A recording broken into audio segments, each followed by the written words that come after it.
Muchísimas gracias, Ricardo, por el apoyo en el Zoom. Bienvenidos todos y todas. Es un gusto que nos acompañen en esta sesión número 10 de este ciclo de conferencias organizado por el Observatorio Latinoamericano de Justicia Penal para Adolescentes, el OLAJUSPA.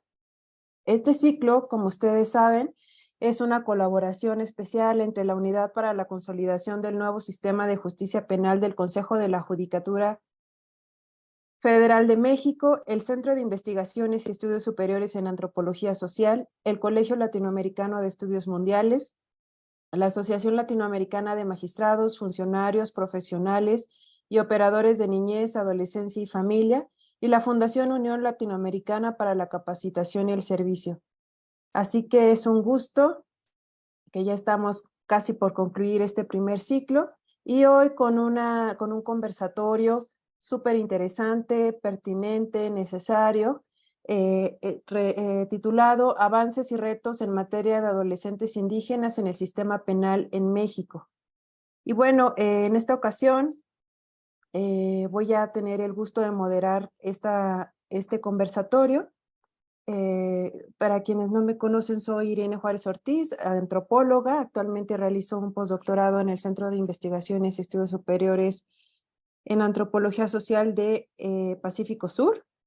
Y junto con la doctora Alejandra Gómez de la UNAM, coordino el Observatorio Latinoamericano de Justicia Penal para Adolescentes, una colaboración con varios colegas en otras partes de Latinoamérica. Así que es un gusto tener esta sesión, el gusto de moderar. Y bueno, me voy a permitir presentar muy brevemente a nuestras ponentes del día de hoy. Voy a hacer un esfuerzo de síntesis de su amplia experiencia profesional y académica. Voy a iniciar con la maestra Irina Cabrera Girón. Ella estudió la licenciatura en la Universidad Regional del Sureste. Cuenta con la especialidad en el Sistema de Justicia Penal para Adolescentes por la Benemérita Universidad de Oaxaca. Cuenta con la maestría en Ciencias Penales y la maestría en el Sistema Acusatorio Penal por dicha universidad, la Benemérita Universidad de Oaxaca. También con la certificación en protección jurisdiccional de los derechos del niño, niña y adolescentes de la Universidad Diego de Portales. Ha realizado diversos cursos y diplomados en la materia de justicia para adolescentes y participado como ponente en diversos cursos, diplomados y en la especialidad en el sistema. Se desempeña como jueza especializada en justicia para adolescentes del Poder Judicial del Estado de Oaxaca. También nos acompaña la doctora Jacqueline Ángel Juan. Es licenciada en Derecho con maestría en Derecho Civil, maestría en Impartición de Justicia y doctorado en Derecho Penal y doctorante en Derechos Humanos. Tiene 22 años de experiencia desempeñándose como jueza especializada en justicia penal para adolescentes y está habilitada como jueza de justicia terapéutica. Ha cursado 3 especialidades en justicia para adolescentes, entre estas una por la Universidad de Ginebra, Suiza, así como diversos cursos, diplomados, congresos, conferencias y certificaciones, entre las que destaca la de litigio estratégico en derechos humanos, defensa e impacto estratégico de derechos humanos en la administración de justicia en las Cortes en materia de derechos humanos de las ciudades de Ginebra, Suiza, La Haya, Holanda, Estrasburgo, Francia y Nuremberg en Alemania. Ha participado como invitada en mesas de análisis legislativos del Congreso del Estado, así como en la Cámara de Senadores y Congreso de la Unión, en los procesos de creación de leyes especializadas en niñas, niños y adolescentes a nivel federal y estatal. También ha sido enlace interinstitucional del Tribunal de Justicia de Chiapas en diferentes instancias nacionales. Ha escrito diferentes artículos en materia de justicia para adolescentes, publicaciones especializadas en temas de niñez, género y derechos humanos en México y España. Es docente a nivel licenciatura y posgrado en diversas universidades y tribunales estatales, el Consejo de la Judicatura Federal y la Fiscalía General de la República. Es expresidenta y socia fundadora de la Asociación Mexicana de Especialistas y Operadores de Justicia para Adolescentes, de la que actualmente es secretaria general, y actualmente es visitadora general especializada en atención de asuntos de niñas, niños y adolescentes de la Comisión Estatal de Derechos Humanos. Muchísimas gracias, juezas, por estar en esta ocasión aquí. Es un verdadero lujo. y sobre todo reconocerles, agradecerles que han tenido este interés desde el inicio, ¿no? Esta motivación por compartir con nosotros sus amplios conocimientos y su tiempo. Y bueno, les comparto a quienes nos acompañan en esta ocasión que para este conversatorio decidimos estructurarlo a partir de 3 ejes. El primero es pedirles a las ponentes que nos den un panorama general y en este sentido iniciaré yo con pidiéndoles a cualquiera de ustedes que quisiera iniciar que nos hablen del panorama general, cómo ha iniciado la justicia especializada en sus estados, a partir de qué año, el número de juzgados con que cuentan en su entidad, el número de jueces que están especializados, qué institución les brindó la especialización, cuántos casos aproximadamente atienden al año, los principales delitos que cometen las personas adolescentes y algunos otros aspectos que consideren relevante, platicarnos a quienes asistimos en este momento al conversatorio para darnos justo este panorama general sobre la justicia especializada en sus estados. Comentarles que en este conversatorio, en este ciclo de conferencia, nos acompañan personas especialistas en Derecho y en Ciencias Sociales, también de México y algunas otras partes de Latinoamérica. Entonces, si quisieran pues, brindarnos este conocimiento pues, en un sentido más coloquial, también se apreciaría muchísimo. Así que adelante, yo le cedo la palabra a quien quiera iniciar. Un poquito. Adelante, amiga. Muchísimas gracias, muchas gracias. Bueno, antes que nada, pues un agradecimiento al doctor Irene, doctora Alejandra, por la invitación. Es un placer poder compartir este espacio, además con la doctora Jacqueline. Nos conocemos ya desde un buen rato por ejercer precisamente en esta jurisdicción especial. Y pues es para mí un placer también poder externar el conocimiento acerca de cómo la justicia para adolescentes ha ido avanzando poco a poco desde los inicios de su creación en el Estado mexicano.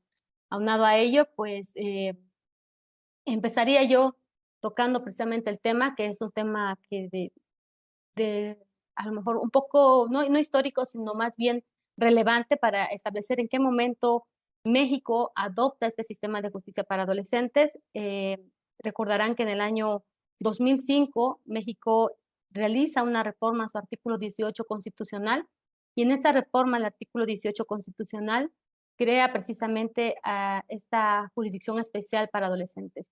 Podríamos tomar como referencia además que esta circunstancia de que se llegara a tener en México un sistema de justicia para adolescentes llega a través, obviamente, inicialmente eh, por la creación de la Convención de los Derechos del Niño y posteriormente al paso de la Convención de los Derechos del Niño, pues se realizaron diferentes, digamos, informes en los que se llamaba la atención acerca de cómo el Estado mexicano estaba trabajando con los adolescentes en conflicto con la ley penal y se decidió hacer esta reforma en el artículo 18 constitucional en la que se establecía, pues, o se trataba de crear un sistema de adolescentes, y digo que se trataba de crear un sistema homogeneizado porque sí daba diversas reglas que deberíamos todos los estados asumir.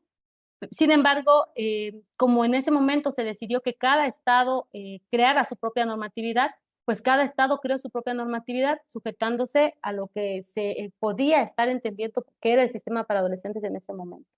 En esa tesitura, Oaxaca, en el año 2006, bueno, desde el 2004, Oaxaca va creando también esta expectativa de crear un sistema acusatorio en materia de adultos. Para cuando viene también la reforma de adolescentes, Oaxaca ya tenía un poco estructurada lo que era el sistema sistema acusatorio en materia de adultos, de tal forma que, de hecho, publica al mismo tiempo la ley de adolescentes, publica al mismo tiempo la ley de adolescentes y también publica al mismo tiempo el código procesal que iba entonces a operar en el estado de Oaxaca y que código procesal penal que iba a operar el sistema acusatorio en materia de adultos. de tal forma que se estableció el inicio de vigencia de esa ley nacional a partir del 1 de enero del año 2007. Entonces, ahí se especificó también que iba a ser una norma supletoria, precisamente el Código Procesal Penal del Estado de Oaxaca, que ya establecía o regulaba lo que era el sistema acusatorio adversarial.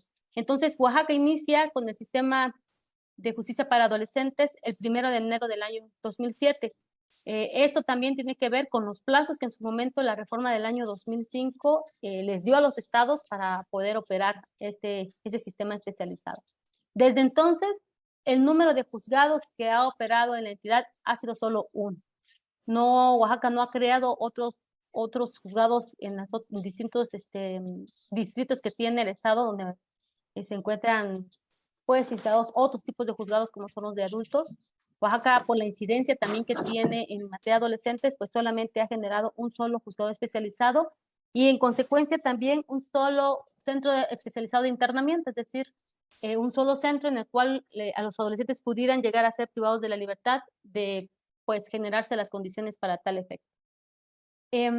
También me parece relevante mencionar que este juzgado y este centro se encuentran en la capital del estado. Por lo que en caso de tener, de generar un internamiento, una privación de la libertad o iniciar también, desde luego, los procesos, pues siempre tendrían que ser en la capital del estado. Lo que vino a modificar un poco la pandemia, que dio la oportunidad de generar esos enlaces virtuales y posibilitó de que también a través de los enlaces o de las modalidades virtuales pudiéramos llevar a cabo algunas audiencias desde la población de cada uno de los adolescentes. El número de juezas o jueces que han existido en el sistema ha sido variado. Cuando a mí se me da la oportunidad de trabajar para el sistema de adolescentes es a finales del año 2008 y en ese entonces había aproximadamente conmigo 5 jueces y juezas, ¿no? Entre jueces y juezas. Con el tiempo esto ha ido reduciéndose y en la actualidad somos 3 juezas. No ha sido más de 5, fluctúa entre 5, 4, 3 y en la actualidad somos solo 3 jueces. Ahorita hay un juez y 2 juezas que estamos operando el sistema para adolescentes. La especialización, como también seguramente lo advertirá la doctora Jacqueline, la especialización es un tema relativamente novedoso. En sus inicios obviamente no hubo esta especialización, sí habían cursos, algunos diplomados, pero digamos de hace 3 años a la fecha quizá empezaron a crearse en distintas entidades de la República pues esta exigencia de especializar a los operadores. En el caso de Oaxaca, también fui de la primera generación que una universidad del estado generó su especialidad. Entonces, esa universidad es la Benemérita, bueno, ya se especificó hace ratito en mi presentación, la Benemérita Universidad de Oaxaca. Esta es la institución que le ha brindado la especialización a los jueces aquí en el estado de Oaxaca.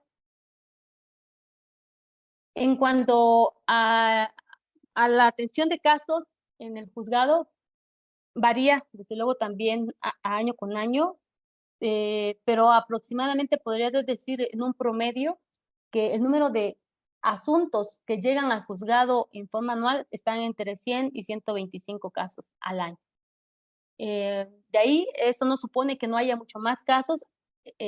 Yo tengo la referencia que en algún momento me dio la Fiscalía, que ellos podrían estar generando aproximadamente 400 carpetas de investigación, entre 400 y 500 carpetas de investigación, y ese es el porcentaje más o menos que llega a nosotros. ¿Por qué? Porque se abrió la posibilidad de que las fiscalías pudieran también solucionar muchos asuntos en su sede.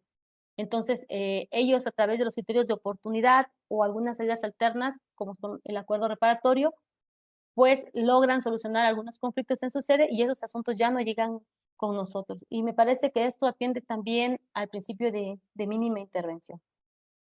Los principales delitos, digamos, que se pueden observar en el juzgado, que se están tramitando en el juzgado en razón a los procesos,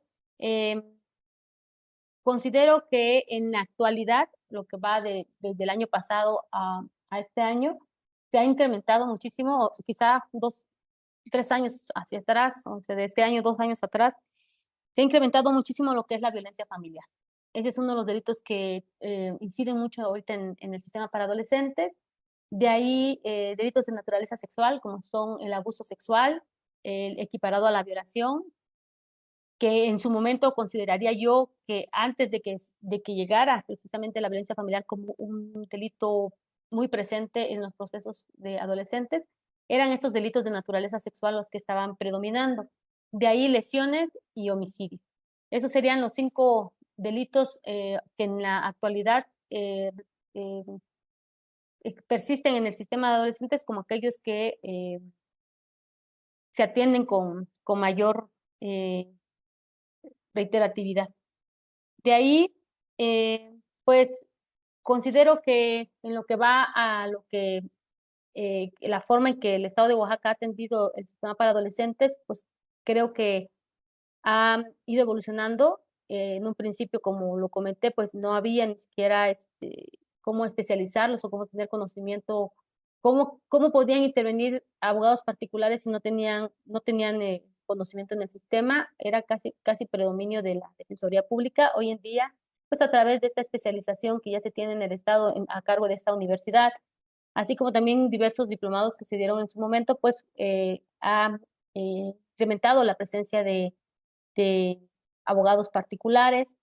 Eh, Nosotros con la Ley Nacional del Sistema Integral de Justicia Penal para Adolescentes, que es la ley que está rigiéndose a nivel nacional, que está rigiendo a nivel nacional el sistema, pues se han generado criterios que tratan de incidir precisamente en la posibilidad de hacer más vigente el tema de la mínima intervención y el de la subsidiariedad, de tal manera que de estos 125 casos que tenemos dentro del sistema, eh, puedo pensar que quizá un 20% o menor es el caso que llegan a juicio, ¿no? Sí se ha logrado, y creo que en esta parte también se ha logrado tener el éxito para el cumplimiento de las medidas. Obviamente hay adolescentes que no logramos el cumplimiento de los fines del sistema a través del cumplimiento de estos acuerdos o de estas salidas alternas que se pudieran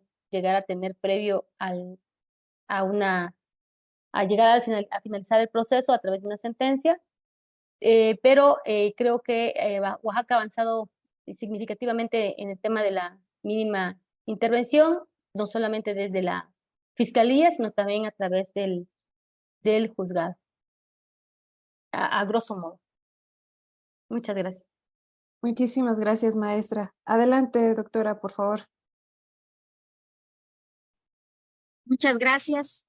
Muy buenas tardes a todas y todos. Me da mucho gusto verlos, saludarlos, aunque sea por la pantalla, y coincidir y saludar a la maestra Irene Juárez. Gracias por la invitación. A la maestra Alejandra Marlene y a mi amiga la jueza Irina Cabrera, que es una funcionaria muy, pero muy sensible, muy comprometida con los temas de las personas adolescentes en conflicto con la ley. Y particularmente esa sensibilidad creo que abona mucho al momento de juzgar, sobre todo a personas que aún en atención a las transversalidades a las interseccionalidades que se pueden identificar, como es el caso de las personas adolescentes en conflicto con la ley, es más valiosa esa sensibilidad para poder visibilizar estas condiciones que aumentan esa condición de vulnerabilidad. Bien, y en lo que interesa para este espacio, para este análisis sobre avances y retos en materia de justicia para adolescentes, agradeciendo la metodología de este guión para poder tener un orden en estos bloques, es importante platicarles y compartirles, amigas y amigos que nos están acompañando, que Chiapas es frontera sur de México con Guatemala y tiene 5.543.828 habitantes según el censo del INEGI 2020. De estos habitantes, 1.880.176 son niñas y niños entre 0 y 15 años de edad, que representan un 34%, es decir, Chiapas es un estado con una población de muchos niñas, niños y adolescentes.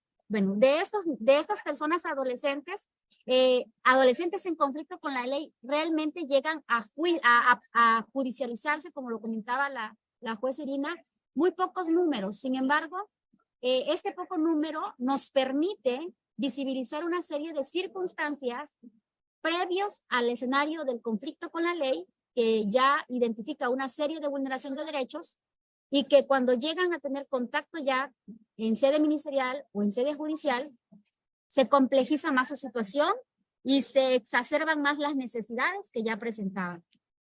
En este sentido es importante comentarles que ya hacía el antecedente en la introducción la jueza Irina acerca de la reforma de 2005, que como ustedes saben, ¿verdad? Se da la incorporación a los párrafos 4º, 5º y 6º de la Constitución. Y en Chiapas, de igual manera, en 2007 se logra en Chiapas la reforma ser implementada en el 7 de septiembre del año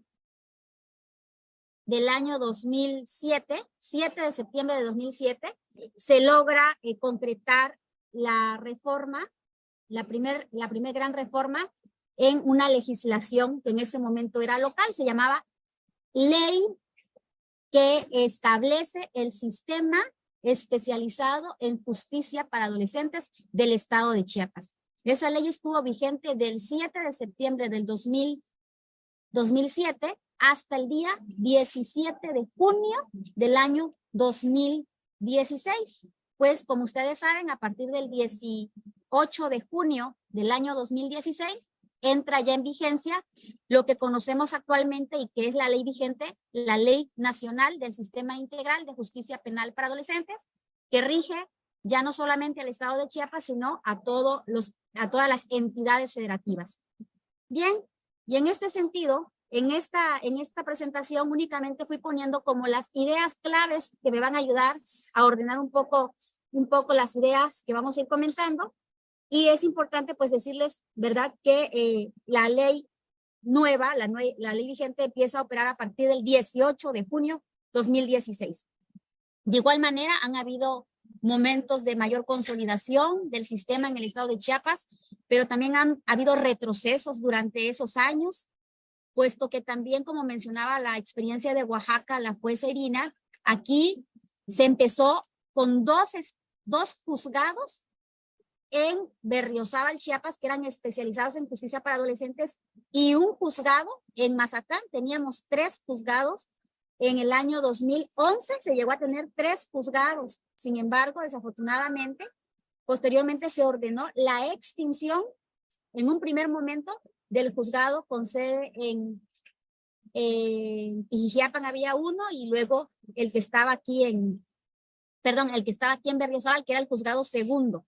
Así que actualmente solamente operan 2 juzgados. Uno con sede en Berriozábal, Chiapas, que es el más cercano a la cabecera municipal, que lo es Tuxtla Gutiérrez, Chiapas, y el otro está cercano a la frontera con Guatemala, que es en el municipio de Mazatán, Chiapas.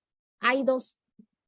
Dentro del territorio chiapaneco hay 125 municipios, de los cuales 13 municipios son de comunidades indígenas. Se reconoce constitucionalmente en Chiapas, en el artículo 7 de la Constitución local, 12 lenguas indígenas actualmente. Sin embargo, existen 2 más que ya están en peligro de extinción, que ya son pocas personas que hablan las lenguas indígenas. En este contexto, el número de juezas actualmente, hay 2 que están de manera fija, por llamarlo de alguna manera, o adscritos, ¿verdad? Hay una persona juzgadora adscrita al juzgado de Mazatán que realiza funciones de control, y otra en el juzgado de Berriozábal. ¿Qué ocurre entonces cuando un asunto de control pasa a la etapa de juicio? Lo que ocurre es que el Consejo de la Judicatura, máximo órgano administrativo, designa a una persona juzgadora. Hay 3 personas juzgadoras más que actualmente están adscritas a otros juzgados de adulto. Pero cuando cuando se necesita que una persona juzgadora conozca y resuelva un asunto en etapa de juicio, se comisiona a cualquiera de esas 3 personas juzgadoras. Es importante decir que esas 3 personas juzgadoras que están adscritas a otros juzgados de adulto cuentan con la especialización en la materia, porque en algún tiempo ya estuvieron operando en el sistema, ya fueron o juezas o fueron magistradas y tienen la experiencia, pero están adscritas a juzgados de adultos. Entonces, esa es la manera en cómo actualmente está operando el sistema. Bueno, ¿y quién conoce de la ejecución del sistema? Aquí hay algo interesante que hay que tratar de explicar cómo opera aquí y por qué opera así. El motivo por el que opera así tiene que ver con una respuesta presupuestaria. Como no hay presupuesto para crear una plaza y pagarle a una persona juzgadora para que realice las funciones de ejecución, porque ustedes saben que el juzgado de ejecución debe ser un juzgado, debe ser independiente del de control, debe ser independiente del de juicio, porque sus funciones son de una naturaleza distinta, ¿verdad? Es meramente ejecutar. Pero ¿qué ocurre? Bueno, como no hay presupuesto, lo que se hace es que si la persona de control, la persona juzgadora que conoció en el control y después conoció a otra persona en juicio oral, ahora se comisiona a la persona juzgadora que conoció de control para que conozca de ejecución.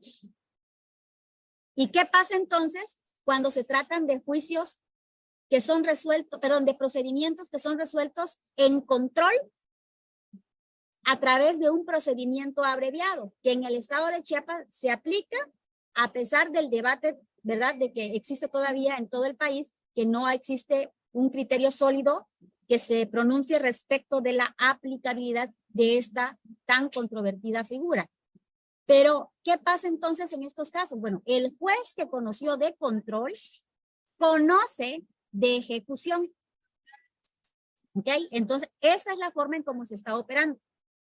Ahora bien, ¿en dónde nos hemos especializado?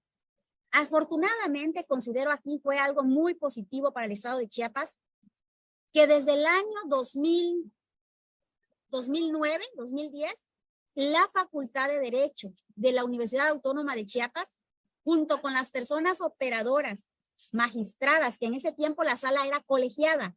A partir de este año 2023, la sala del Tribunal de Alzada es unitario y ya no se llama Tribunal de Alzada, se llama Sala Unitaria a partir de este año. Ahí vemos un retroceso, ¿verdad? Porque estábamos orgánicamente bien estructurados y ahorita hubo un tema de reforma que fue emitido mediante acuerdo del Consejo y la justificación toral y única es que el Tribunal de Alzada no tenía mayor carga de trabajo, solamente había resuelto 5 asuntos en un año. Entonces no se justificaba desde lo presupuestal el tema de que existiera una sala colegiada. Bien, y el siguiente punto tiene que ver pues con que se crea un plan de estudio desde el 2009, 2010, y se crea la primera especialización de un año en la Facultad de Derecho. Y siguió vigente. Egresaron 6 generaciones de esa facultad.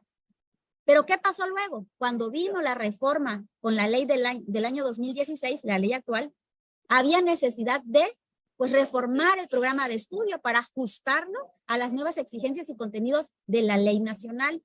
Entonces ahí hubieron 2-3 años que no hubo especialización. Ya la facultad ya no actualizó el programa y lo que hicieron era, se crean unos diplomados de 6 meses y se actualiza el programa de estudios, pero ya no como especialidad de un año, sino como un curso de 120 horas, porque uno de los requisitos que se exige desde el tema académico, desde la carga horaria, tiene que ver con que un diplomado es el equivalente al documento oficial que se debe de otorgar cuando se cursa una especialización, porque nos explicaban, ¿verdad?, que el concepto de especialización no es sinónimo de especialidad. La especialidad es un grado académico que corresponde a una carga horaria de un año, ¿verdad?, con un programa desarrollado durante un año, y la especialización equivale a retomar temas enfocados a determinada área y que pueden ser acreditados con un documento llamado diploma, el cual se extiende a partir de 120 horas a 180 horas de acuerdo a los lineamientos para la expedición de este tipo de títulos que está regulado pues por decreto, ¿verdad?, de la Secretaría de Educación y de acuerdo con la normatividad aplicable. Entonces, es de esta manera como nos hemos cursado la especialidad y también con la Universidad de Oaxaca, dado la cercanía y sobre todo la flexibilidad que actualmente ya se da en línea, pues ya muchas personas también estudian en la BUO la especialización. Y también existen aquí otras escuelas que dan diplomados, pero realmente casi no, la gente no se inscribe en ese tipo de diplomados porque es muy superfluo, no trae el adecuado desarrollo del contenido programático. Bien, y el promedio de asuntos por año, el promedio es más o menos 70. Sin embargo, aquí tengo la estadística de diversos años. Por ejemplo, la tengo más adelante incluso en la, aquí arriba dice asuntos. 2016 fueron 20, en 2017 15, en 2018 29, en 2019 45, 2020 44, 2021 aquí es 74, le vamos a quitar el 1, es 74, 2022 85 y 2023 66. Esa es en el juzgado de Berriozábal, que es el que tiene mayor carga de trabajo, porque en el juzgado de Mazatlán, realmente ahí el promedio al año tal vez sean 20, 30 al año, ¿no? Pero en donde hay más, porque el distrito y la jurisdicción es mucho más grande, comprende 92 municipios, es el de Berriozábal. Los delitos con mayor incidencia, pues son muy parecidos, creo que son los mismos que mencionó la jueza Irina: violación, robo, homicidio, lesiones y violencia familiar. Esos son los delitos con mayor incidencia. Bien, con esto doy por terminada la primera ronda de intervenciones para que continuemos conforme a lo establecido. Muchísimas gracias, doctora y maestra. Sin duda, bastante importante todos estos antecedentes que nos brindan acerca de las reformas que tuvieron que darse para incorporar este nuevo sistema y toda la situación como lo han estado viviendo en estos años, la especialización, el tipo de delitos que actualmente presentan. Y bueno, voy a pasar entonces al segundo bloque de intervenciones, que va enfocado a comprender, digamos, cuál es la perspectiva, el panorama respecto a las personas adolescentes en el sistema, en cada una de sus entidades.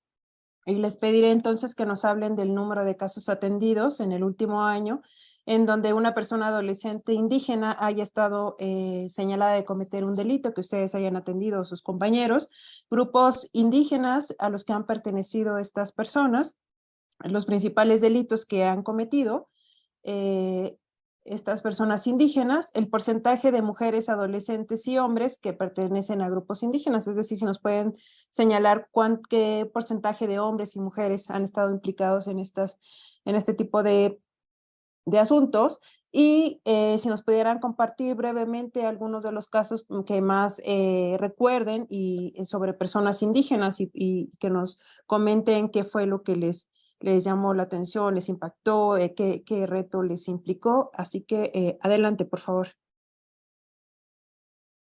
Bien, bueno, voy a tomar la palabra ahora. Quiero comentar que en el estado de Oaxaca, como en Chiapas, la composición de la población pues es multiétnica, es multilingüe, es pluricultural, y hay un reconocimiento no solamente al pueblo indígena, sino también a las comunidades afromexicanas.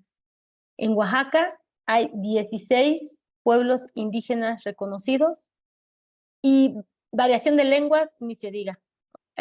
Cada pueblo tiene una lengua, pero a su vez tiene diversas variaciones en sí mismas. En ese sentido, también me gustaría comentar cómo está el, el sistema político, cómo lo tiene Oaxaca, administrativo político. En Oaxaca hay 570 municipios, lo que también implica un reto para la justicia, porque hay que llegar a esos municipios. Muchas veces los asuntos no llegan a nosotros o hay imposibilidad de acercarnos a los municipios porque están muy lejos, pero además también por la propia cultura que se tiene en esos pueblos. Ya comentaré un caso en específico. De ahí, en el último año, voy a hablar de este momento. Tenemos aproximadamente 4 asuntos en los que está implicado una persona indígena. No hay ninguna mujer, son puros hombres. El año pasado fueron 8 asuntos, no hay ninguna mujer, solamente hombres.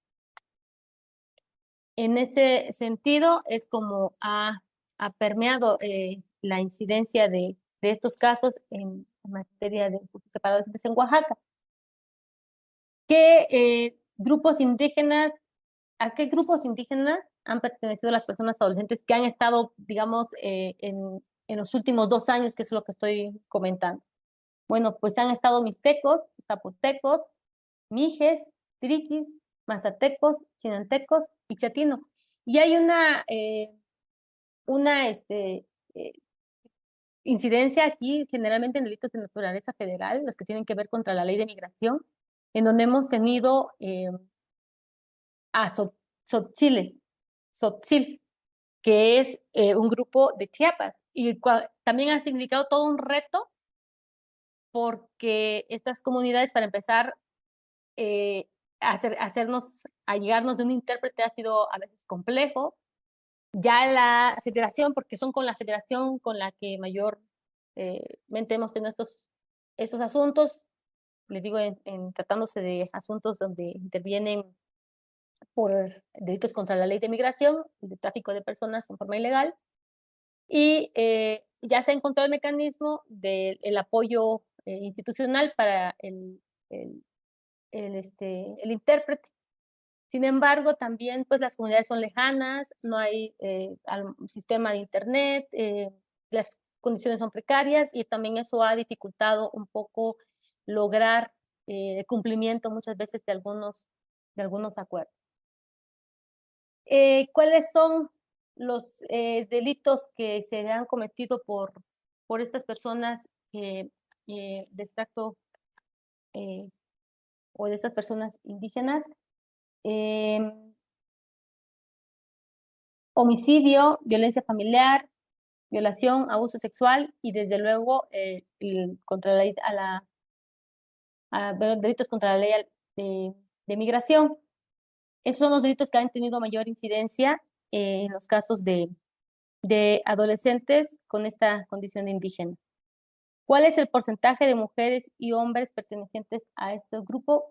Pues voy a hablar de los últimos 3 años al respecto y el porcentaje de hombres es del 46% y de mujeres es un 4%. Entonces podemos ver que el número de personas indígenas mujeres pues es mucho menor y la gran mayoría de ellas viene por un tema de violencia familiar. En el caso de la última pregunta, que es, ¿en qué casos recuerden más o qué casos se me viene a la mente que recuerde yo más el tema de adolescentes con estas características? Bueno, voy a contar el caso de un joven muy, muy joven de la segunda franja etaria, es entre 14 y menos de 16 años, tendría yo creo 14 o 15 años, que le dispara a su hermano. Y este joven es de la zona Triqui, una zona muy compleja para el estado de Oaxaca, para que acceda a la justicia incluso al estado de Oaxaca. De tal forma que este joven, después de disparar, corre hacia otras comunidades, o sea, se va con el arma y corre, se va de su pueblo y corre hacia otras comunidades. Y la primera alerta que surge es que a veces entre comunidades no se llevan. Entonces había que estarlo buscando para lograr incluso protegerlo de alguna, pues, violencia que pudiera sufrir por otras comunidades aledañas. Finalmente, el joven se solicitó la orden de aprehensión, se le notificó al Ministerio Público la existencia del hecho, va a hacer sus primeras diligencias, pero en estas comunidades es, ve a hacer tus diligencias y te vas. O sea, aparte del horario que tienes que, para estas diligencias es un horario específico, no puedes quedarte más de ese tiempo, como puedas, levanta tu diligencia, las diligencias que tú tienes que hacer para ir integrando tu carpeta de investigación y se va a la autoridad. Difícilmente la autoridad ministerial va a poder volver a esa comunidad a realizar nuevas diligencias, porque la comunidad no lo permite. Finalmente, el chico llega al sistema y una de las primeras problemáticas que tenemos también es la familia, porque la familia de alguna manera aparece ausente en el proceso, aunque con el tiempo se pudo visualizar que sí había la necesidad también de la mamá y del papá, pues de tener comunicación también con su hijo. Entonces, por autoridades más cercanas a la localidad donde ellos estaban, se logra empezar a conectarlos virtualmente para que tengan comunicación con su hijo. Pero la comunidad no va a permitir que este chico regrese a su lugar de origen, ¿no? Y es más, estaba incidiendo, y es un asunto concluido, bueno, está en ejecución, estaba incidiendo incluso en la forma en que tenían que intervenir los responsables del adolescente en ese lugar. La relevancia del dictamen antropológico lo traigo un poquito a relación porque hubiera sido importantísimo que vía ese peritaje hubiéramos podido determinar si dentro de sus usos y costumbres y dentro de su sistema jurídico podían atender ese sistema. Desafortunadamente no hubo como tal un peritaje, sino simplemente se mandó un oficio para que se le comunicara a la comunidad si podían atender el asunto y tratarlo ahí por el tipo y naturaleza del hecho. Eh, eh, y también porque estaba implicada la misma familia en el tema. Sin embargo, pues hubo una respuesta negativa en el sentido de que no atendían ese tipo o naturaleza de hechos como el homicidio. Finalmente, pues el chico pasa por el proceso. Hay una mediana comunicación entre la familia a través de estos medios electrónicos. La familia no hasta donde yo tuve conocimiento, porque yo nada más lo tuve en proceso, no llegó a Oaxaca ni en el momento del juicio. Y ese ha sido también un reto, que en la ejecución pues el chico tenga ese acompañamiento, incluso pues a través o formas virtuales, para poder lograr que pues tenga el acompañamiento de la familia, que es muy importante en este proceso de reinserción. Otro tema importantísimo aquí que sí me gustaría comentar es un poco el tema de los recursos, porque los recursos a veces si no se atienden de manera pronta, pues prolongan demasiado el proceso y la posibilidad de ir precisamente trabajando con estos adolescentes para lograr pues la pronta reinserción familiar y social. En el caso en concreto, pues no sé en qué vaya a terminar el asunto, porque pues la familia sigue viviendo en la comunidad no lo quiere, y habrá que buscar los mecanismos para que en un momento dado se inserte en algún contexto pues social e incluso se pudiera familiar si es que se llegara a salir la familia de su comunidad. Ese es un tema que me gusta comentar por las necesidades que se advierten dentro de él. Gracias. Muchas gracias, maestra. Adelante, doctora, por favor. Gracias.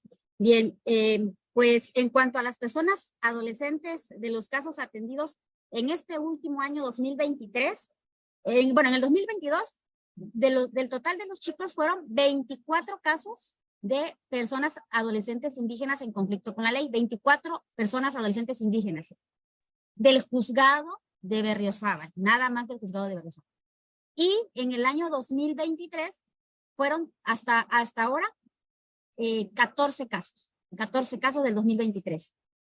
Los grupos indígenas, se me olvidó proyectarla, ahorita lo voy a proyectar.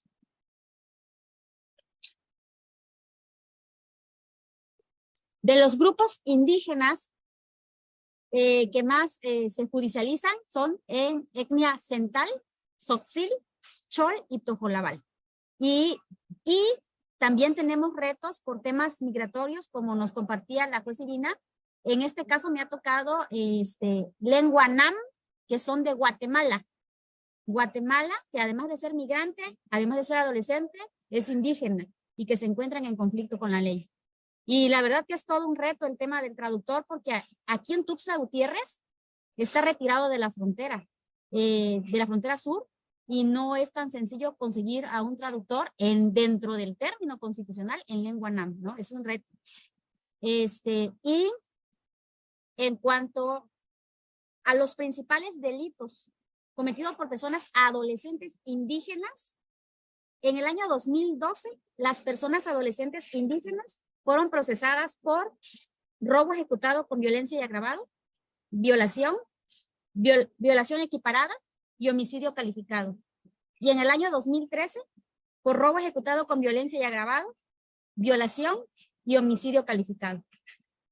En cuanto al porcentaje de mujeres adolescentes y hombres pertenecientes a grupos indígenas que han sido procesados, aquí la cifra que voy a compartir es únicamente del año 2023.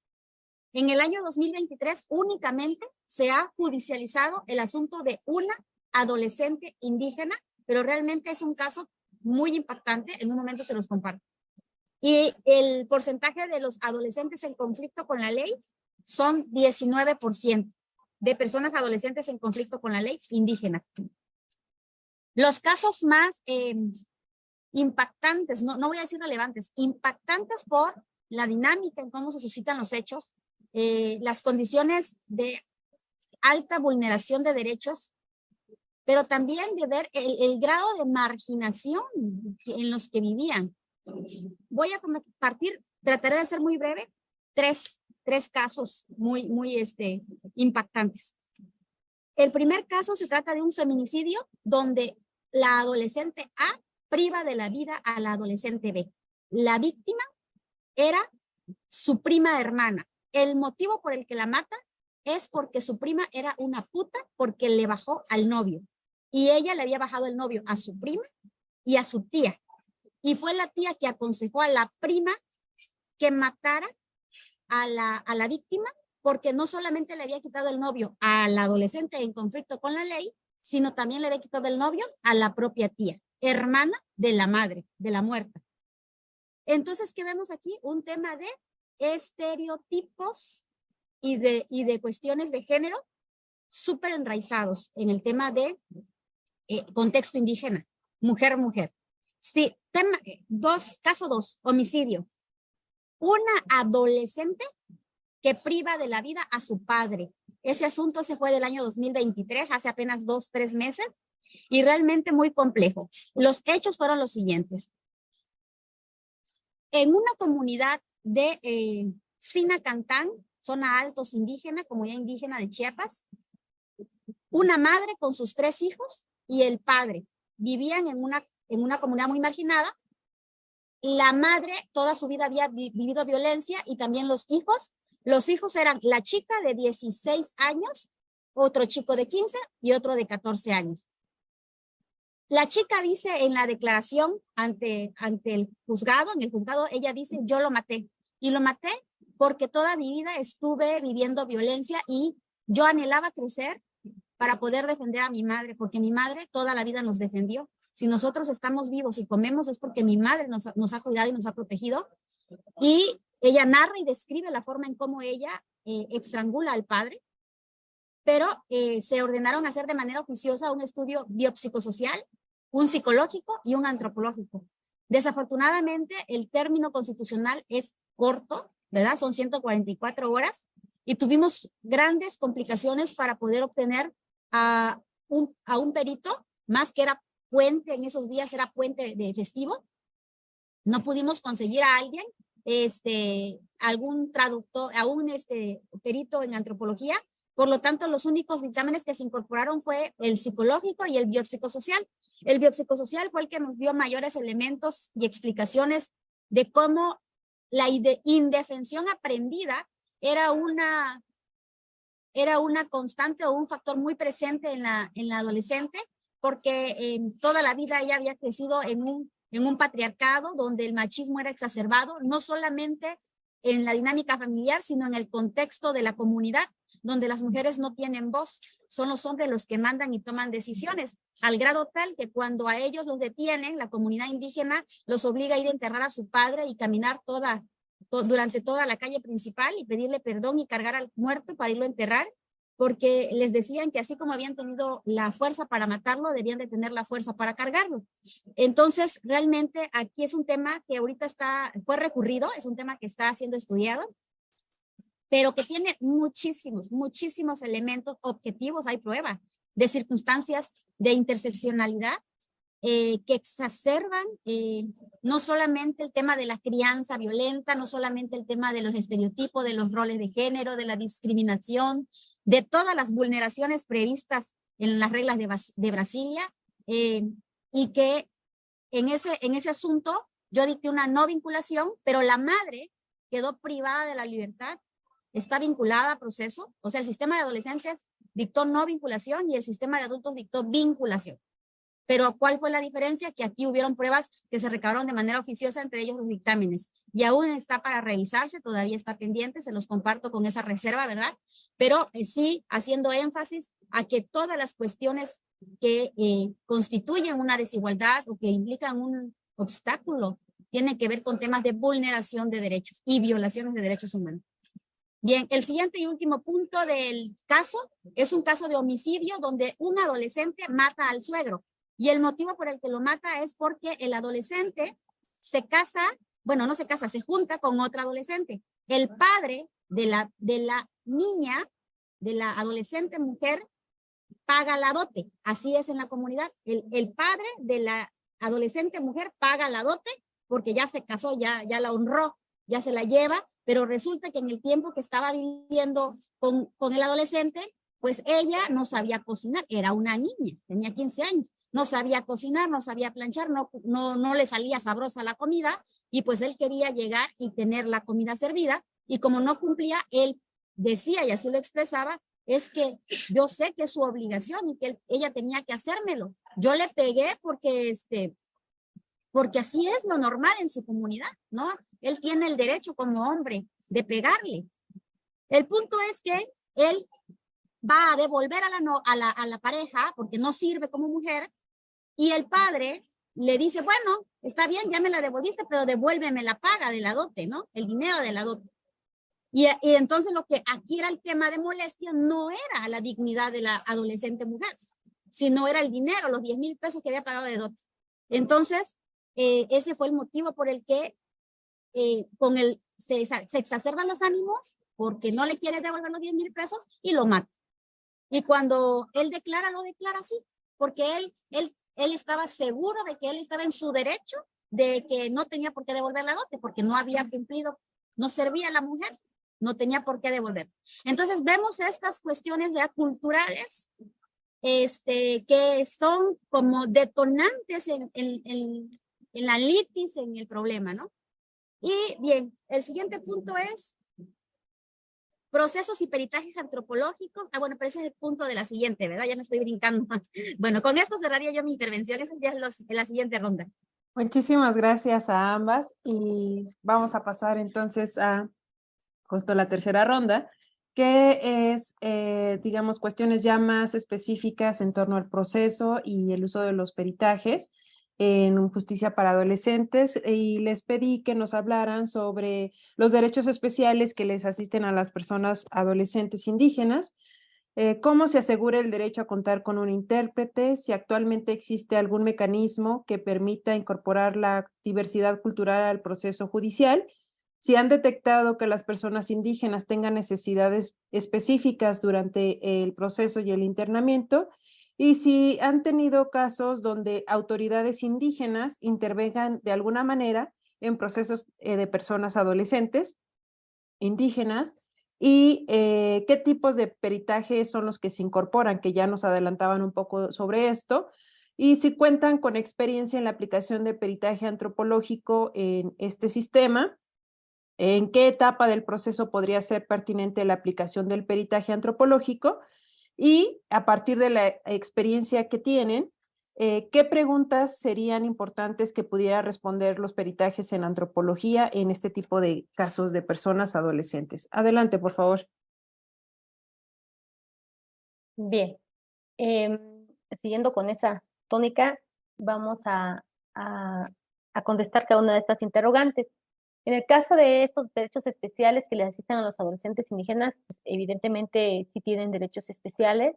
Desde un punto de vista, pues primero este derecho a la autoadscripción, este derecho a incluso, pues que ellos puedan en un momento dado eh, considerarse pertenecer a un grupo indígena, desde luego también al intérprete, en caso de hablar algún idioma indígena, y el reconocimiento a su sistema normativo interno, ¿no? Esto es importante también, como ya lo vamos a ver más adelante, es importante que se le reconozca este derecho al adolescente y que en un momento dado, pues de ser el caso de que su comunidad pueda atender ese hecho, pues sea la comunidad la que lo resuelva. Em, ¿Cómo se asegura el derecho a contar un intérprete? Bueno, aquí en Oaxaca, desde el momento en que el adolescente es detenido por la comisión de un hecho, se prioriza que el Ministerio Público pueda comunicar a la autoridad jurisdiccional que esta persona va a requerir de un intérprete. En ese momento se hacen las gestiones administrativas por parte del área administrativa, se comunica con instituciones que ya tienen digamos, un reconocimiento y una coordinación con el Poder Judicial para que se les pueda asegurar al intérprete. Estamos hablando, por ejemplo, del INPI, ¿no?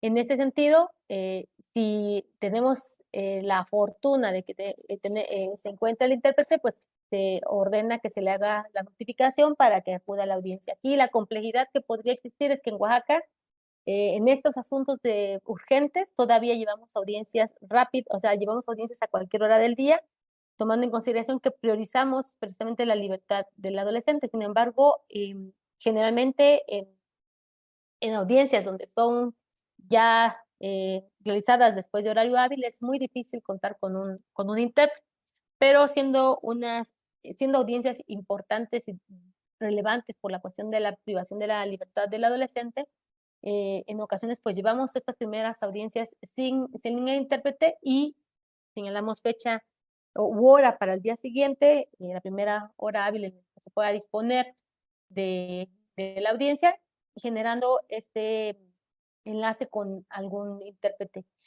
Como lo comenté hace un momento, la pandemia trajo la posibilidad ahora de poder trabajar a distancia y en esa tesitura, pues algunas veces esos intérpretes, como están en diferentes partes del estado, eh, a- interactúan con nosotros a través de plataformas digitales, ¿no? A través de algún enlace que pudiera realizarse para que pueda actuar o interactuar con el adolescente en la audiencia. El tema relacionado a si actualmente existe algún mecanismo o elemento que permite incorporar la diversidad cultural al proceso judicial. Mm, Me parece que lo único o la única herramienta que pudiéramos tener en este momento, desde mi punto de vista, pues es el protocolo de actuación para quienes imparten justicia en casos que involucren los derechos de personas y comunidades y pueblos indígenas de la Suprema Corte de Justicia de la Nación. este protocolo que permite en un momento dado, pues, informar y formar a la persona o al órgano jurisdiccional para que pueda, desde luego, incorporar esta diversidad cultural al proceso judicial, tomar en cuenta estos ejes importantes para la impartición de justicia en relación a las personas indígenas. Si se ha detectado que las personas indígenas tengan necesidades particulares durante el internamiento, sí.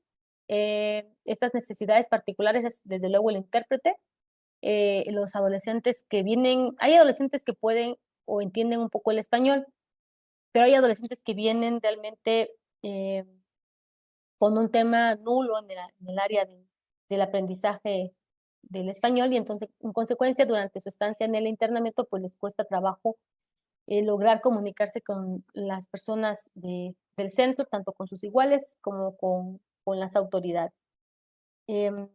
También, como lo comenté en el caso específico hace un momento, esas necesidades de tener comunicación con la familia, porque las tenemos muy lejanas y muchas veces no hay posibilidades de llamar por teléfono o tener una conexión vía internet con ellas.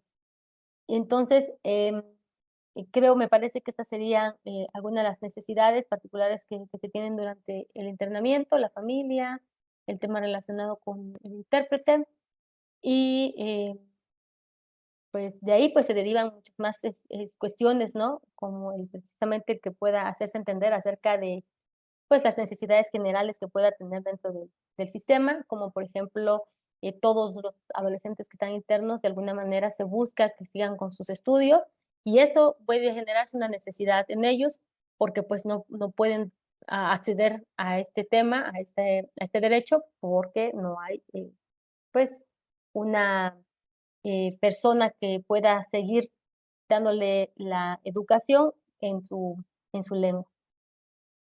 Dice que si hemos tenido casos con autoridades indígenas, que las autoridades indígenas hayan intervenido en los procesos de personas adolescentes en Oaxaca, no.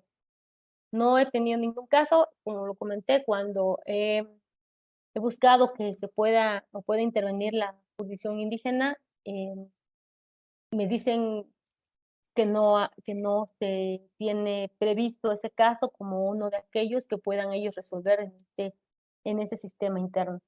En ese sentido, y como lo comenté, muchos de los delitos que también ya llegan a proceso, pues son delitos de naturaleza grave. Pues es difícil también, al menos en mi experiencia, que las autoridades indígenas intervengan. De hecho, como les comento, en ese ejercicio que hicimos en la causa del adolescente que privó de la vida a su hermano, la autoridad me dijo, sí, conozco de algunos casos, sí tenemos un sistema interno, pero homicidio no. Homicidio lo conoce el sistema ordinario. De ahí no tengo esa experiencia.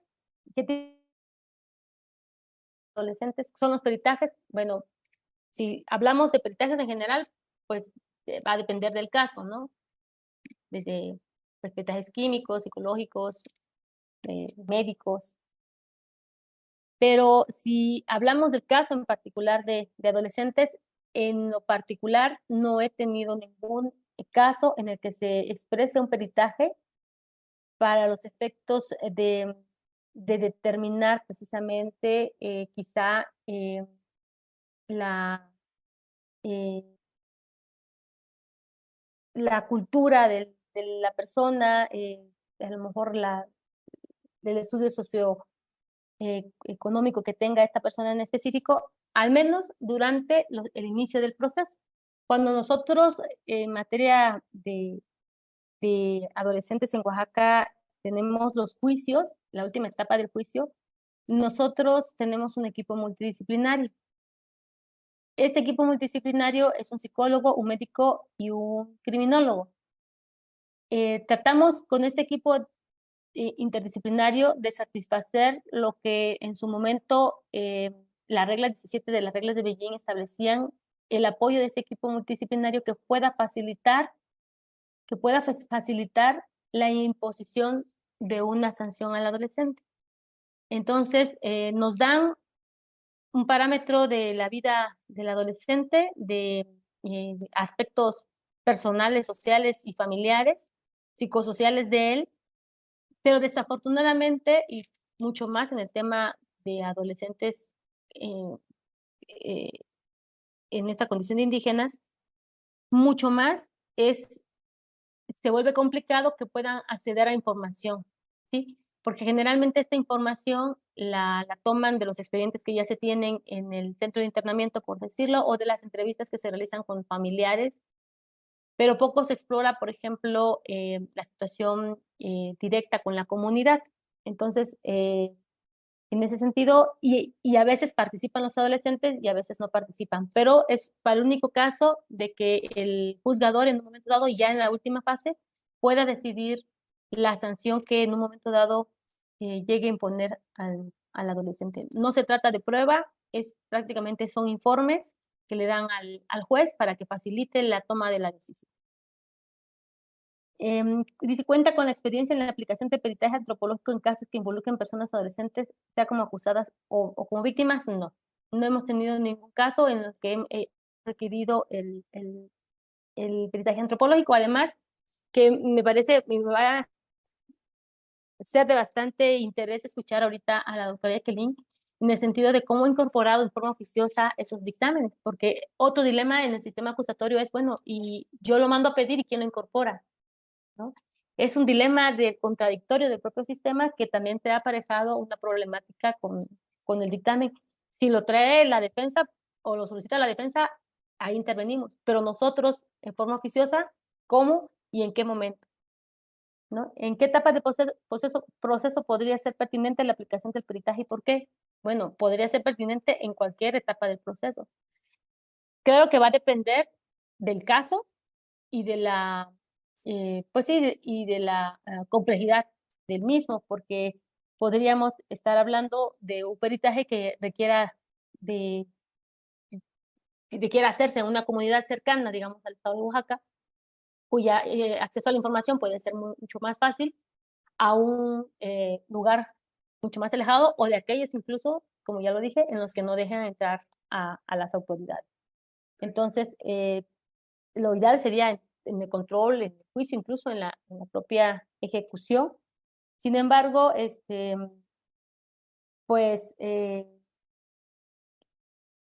en mi caso, pues no se ha hecho y por otro lado, las razones por las cuales sería importante que se tuviera desde el control, porque pues facilitaría, desde luego, comprender este carácter ilícito de la conducta que tiene el adolescente dentro de su comunidad, ¿no? Si a lo mejor él está realizando alguna conducta, como en Oaxaca, por ejemplo, en las zonas costeras, la venta de huevos de tortuga que está prohibido, ¿no? Para ellos es una práctica común.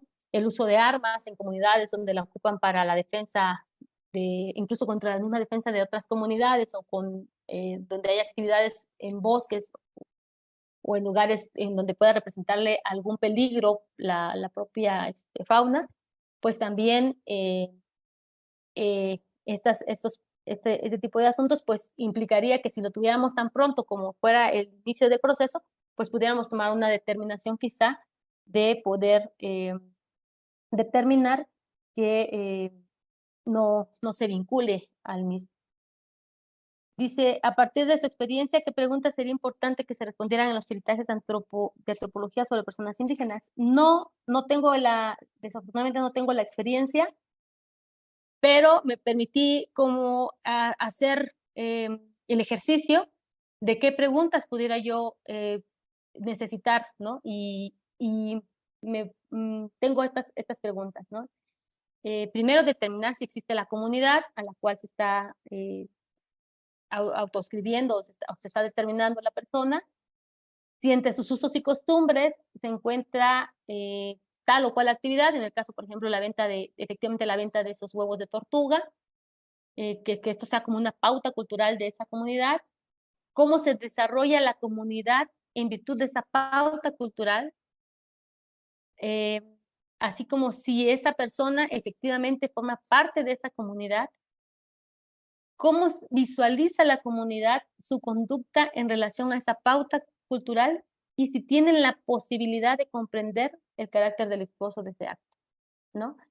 Esas serían las preguntas que yo en un momento dado pudiera sugerir al antropólogo que se realizaran con la finalidad de que yo tomara la decisión correspondiente acerca de si existe algún error de prohibición o si le era exigible otra conducta diferente a la que realizó. Esa sería mi intervención. Muchas gracias. Muchas gracias, maestra. Adelante, doctora Jacqueline. Muchas gracias.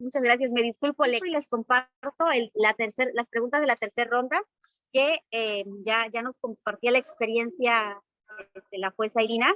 Y en cuanto al proceso y peritajes antropológicos, ¿existen derechos especiales que le asistan a las personas adolescentes indígenas? Sí. El artículo 35 al 45 de la Ley Nacional del Sistema Integral de Justicia Penal para Adolescentes establece el derecho que tienen a contar con un traductor o intérprete. Es importante tener claro que es distinto la palabra intérprete a traductor, ¿verdad? El intérprete, como lo dice su palabra, va a interpretar el contexto, ¿verdad? No literalmente va a ser la traducción de lo que significa literalmente la palabra, sino que va a poner en contexto y a veces es mejor hacer una interpretación que solamente realizar una traducción.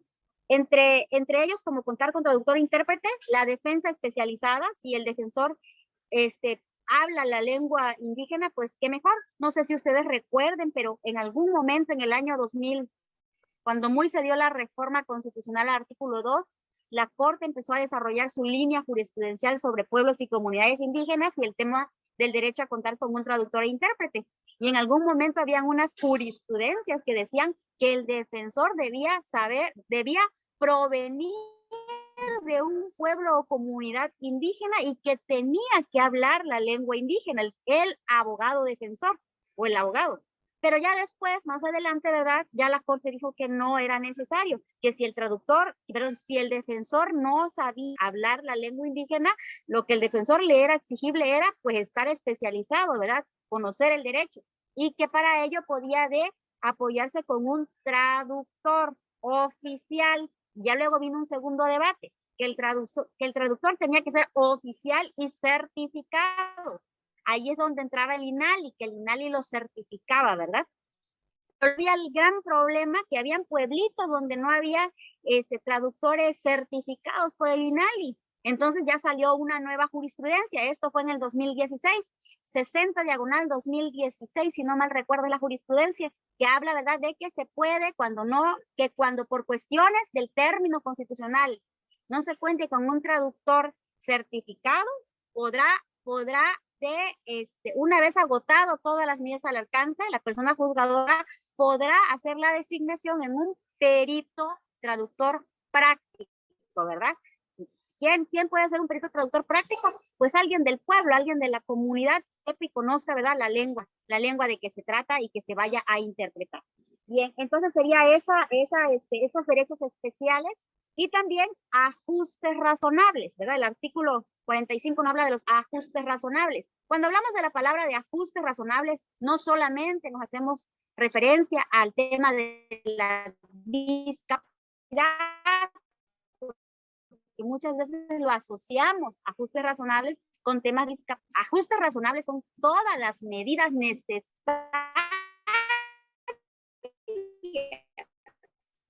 para garantizar la persona, ¿verdad?, garantizar procesal y sustantivo. Y estos serían como estos derechos como especiales. ¿Cómo asegura el derecho a contar con un intérprete? Bueno, porque el artículo 41 de la ley de la materia, ¿verdad?, habla de que la defensa técnica especializada deberá apoyarse en un traductor o intérprete. Y el artículo 43, que habla del derecho a ser escuchado, señala, ¿verdad?, que se le deberá informar desde el primer momento de la detención del adolescente todos sus derechos. Se le deberá de brindar una información clara, precisa, comprensible a su edad, dice. Y también tomando en consideración el tema de el intérprete o traductor. ¿Actualmente existe algún mecanismo o elemento que permite incorporar la diversidad cultural en el proceso? En el estado de Chiapas no existe como tal, pero como bien lo menciona la jueza Irina, el protocolo para juzgar con perspectiva de interculturalidad de personas, pueblos y comunidades indígenas, edición 2022, que es la más actualizada, publicado por la Suprema Corte de Justicia de la Nación, es una herramienta muy pedagógica. La verdad que está muy digerible la forma en cómo fue diseñado su contenido. Está dividida en 3 partes. Nos habla de obligaciones iniciales que tienen que ver con hacer efectivo el tema de la autoascripción. El hecho que una persona diga, yo me considero una persona indígena, se le tiene que tener toda la aceptación de que es una persona indígena, aunque lo veamos güerito, aunque lo vamos a dejar claro. Pero si esa persona se dice que se autoescribe como persona indígena, se tiene que hacer efectiva esa garantía. Definir además la competencia y analizar la legitimación. También debe tomarse en cuenta el contexto, tanto objetivo como subjetivo. Ojo, muchas veces en audiencia, cuando se hacen las argumentaciones subjetivas del contexto, se taldan de subjetivas y se dicen, no al lugar porque es un argumento subjetivo. Ojo, cuando se habla de pueblos y comunidades indígenas, es válido que se hagan estas argumentaciones de contexto subjetiva, ¿verdad? Una representación para las personas indígenas. Además de este punto, también debe de tomarse en consideración dictar las medidas de protección desde el inicio. Si se identifica alguna vulneración de derecho o una posible vulneración de derecho, se deben de dictar medidas de protección. El segundo punto tiene que ver con obligaciones transversales. ¿En qué consisten? Consisten en garantizar el enfoque interseccional del que me refería en mi anterior intervención. ¿Qué quiere decir eso de interseccional? Lo que quiere decir es que todas aquellas condiciones que son en razón de género, de edad, de pobreza, de condición social, de nacionalidad, ¿verdad? De religión, de origen. Todas estas categorías sospechosas, ¿verdad? Enunciadas en el artículo 1 constitucional, que pudieran dar lugar a una desventaja a una persona, pues son cuestiones o son condiciones que son interseccionales y que se les deben de tomar en consideración. También otro punto importante es que se tiene que asignar la persona defensora y traductor o intérprete. Y finalmente, las obligaciones de fondo. ¿A qué se refieren las obligaciones de fondo? A desechar todos los estereotipos étnicos y raciales. Articular un sistema tanto del Estado como el sistema normativo de origen. Ojo, aquí es muy importante tener presente cuando hablamos de que vamos a hacer vigente el sistema normativo de origen. ¿Por qué? Porque el artículo 420, repito, 420 del Código Nacional de Procedimientos Penales señala, ¿verdad?, que cuando se traten de personas de pueblos y comunidades indígenas, deberá de tomarse en consideración el sistema normativo, es decir, el de su pueblo. Pero, ojo, hay excepciones a la regla. ¿Y cuáles van a ser esas excepciones a la regla?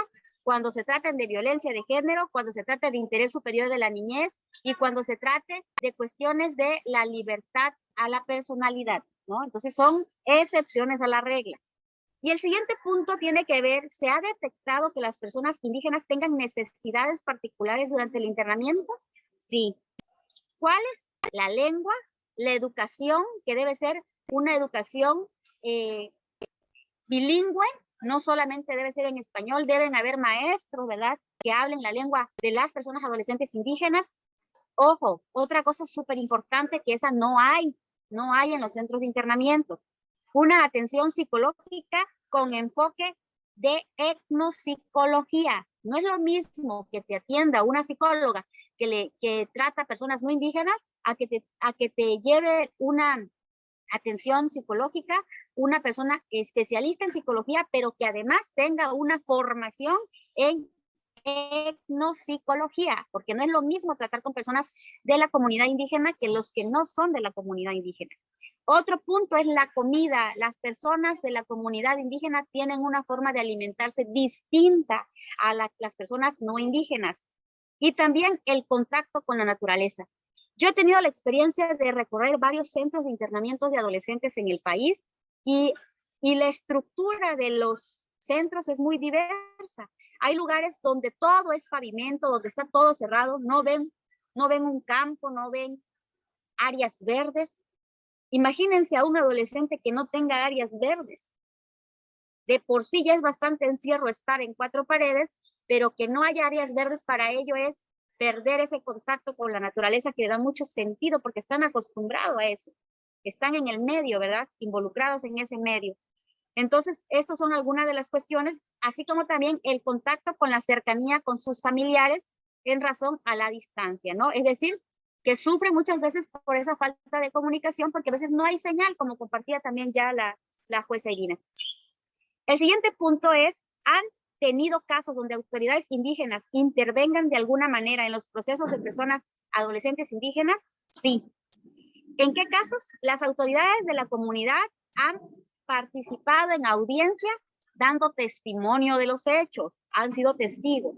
En algunos casos han llegado solamente a hablar con el juez o la jueza para pedirle que liberen a la persona adolescente porque es inocente. O bien porque llegan a pedir justicia para la víctima, ¿verdad? Y piden que quede el adolescente encerrado en la cárcel. Así ellos lo piden, ¿no? Desde su perspectiva. Incluso han llegado los padres, madres o progenitoras de la persona adolescente, quienes a veces llegan a presentarse para asumir compromisos y que ellos se comprometen a portarse bien como que ellos hubieran sido las personas que están bajo investigación, ¿verdad? Porque tienen esa visión tutelarista, ¿verdad? Llegan a abogar por el hijo como que ellos van a asumir la culpa por los hechos investigados, ¿no?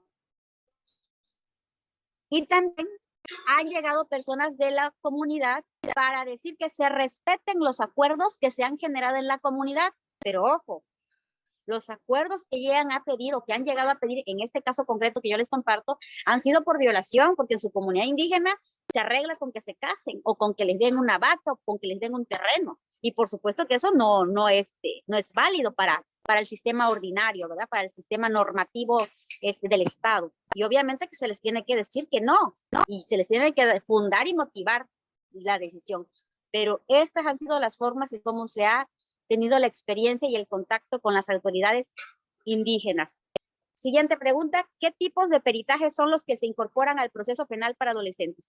Pues los que se han incorporado desde mi práctica es peritajes en psicología, psicosociales y biopsicosociales. Y antropológico sí lo he solicitado, pero hasta este momento en el término como jueza de control no se han podido incorporar.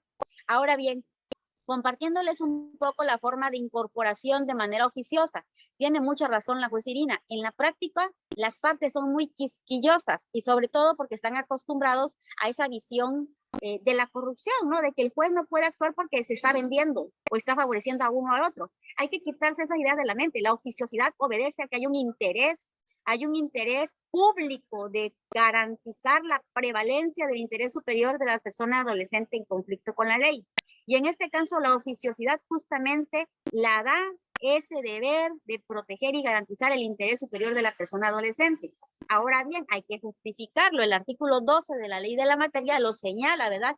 Que la persona juzgadora deberá evaluar en cada una de las medidas que emita el interés superior de la persona adolescente. Ese artículo 12, 13, 14 van a ser nuestro fundamento para actuar oficiosamente. Ahora bien, ¿cómo se va a incorporar la prueba? Yo como jueza voy a ordenar la oficiosidad y le voy a ordenar al Ministerio Público que la incorpore. ¿Y por qué se lo voy a ordenar? Porque él tiene el deber de actuar con debida diligencia. Era su obligación haberlo investigado y haber traído el dato de prueba. Y si no lo trajo, pues yo le voy a decir que se haga y tú incorpóralo. ¿Por qué? El artículo 132 establece el deber de debida diligencia y es su obligación aportar pruebas de cargo y pruebas de descargo, dice el Código Nacional. Entonces, ahí está el fundamento. Y ya se abre el debate para poder incorporar el dato de prueba o el medio de prueba si estamos en etapa de juicio. Ahora bien, ¿cuál es la etapa pertinente? Para mí la etapa pertinente es la primera, la investigación. ¿Para qué vamos a esperar más tiempo? Sobre todo que desde el inicio tenemos que emitir medidas. Y entonces no voy a esperar que pase 2 meses, 1 mes, para que yo investigue y tenga datos y dictar medidas. En 2 meses pudieron haber pasado muchas cosas. Tiene que ser inmediatamente, contar con el mayor información posible, mayor datos de prueba para poder tener bases objetivas que permitan justificar y documentar la decisión. Y entonces considero que el momento oportuno es el primer momento, de una vez en el control, en la audiencia inicial. Ahora bien, en la vida real, ¿qué ocurre? Pues que lo presentan en la etapa intermedia, ¿verdad? Porque la etapa intermedia tiene como objeto que las partes aporten los medios de prueba, que van a ser incorporados ¿cuándo? En juicio, ¿verdad? Pero imagínense, para llegar a juicio ya pasaron 4 meses, ¿no? En 4 meses pueden pasar muchas cosas. Entonces, ese es mi punto de vista. Y cuenta con experiencia en la aplicación de peritaje antropológico en casos que involucran personas adolescentes como personas acusadas o como víctimas. Hasta este momento no se logró incorporar. Sí lo pedí, sí lo solicité, sí señalé las preguntas, ¿verdad? Y créanme que eso de elaborar las preguntas no es cualquier cosa. No tiene uno que preguntar a la ocurrencia, tiene uno que documentarse al caso concreto, qué comunidad es, cómo es la dinámica de la comunidad. Necesitamos documentarnos y acuérdense que tenemos en contra el tiempo. ¿Por qué? Porque el tiempo es corto y corre muy rápido, ¿verdad? Entonces, eso sí es bastante estresante, pero hay que hacerlo. Entonces, no se pudo incorporar, pero sí se solicitó, sí se pidió, sí se hicieron las gestiones. ¿En qué etapa del proceso? Bueno, ya lo comenté, ¿verdad? Que va a ser en la etapa, las primeras diligencias. A partir de su experiencia, ¿qué preguntas serían importantes que respondieran los peritajes en antropología? Les voy a compartir aquí algunas que las tengo guardadas, el dictamen que mandamos a pedir. Permítame un segundo para que yo la lea porque se la iba a proyectar, pero ya se me descargó la computadora.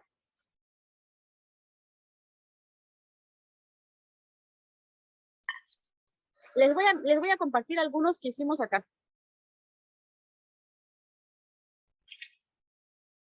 Identificar el entorno social, debiendo tomar en cuenta las circunstancias del medio en la que se desenvolvía hasta antes de su detención la persona adolescente, fulana de tal, y sus características de vida. Identificar si la antes nombrada ha sido víctima de violencia de género. Determinar el grado de afectación emocional que presenta en caso de existir alteración. Determine si es compatible con lo que obra en su declaración de fecha tal. Determinar si la adolescente de identidad resguardada con iniciales tales presenta alteraciones emocionales correspondiente a la sintomatología relacionada con hechos de violencia que narró en su declaración emitida ante esta autoridad jurisdiccional en la audiencia de fecha tal.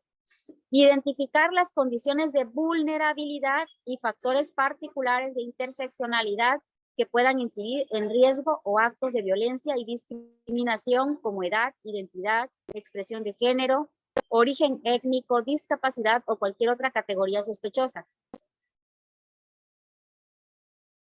Identificar si existe una relación asimétrica de poder entre el adolescente y su extinto progenitor, la víctima. Identificar cualquier otra circunstancia psicosocial que resulte relevante para garantizar el sano desarrollo integral.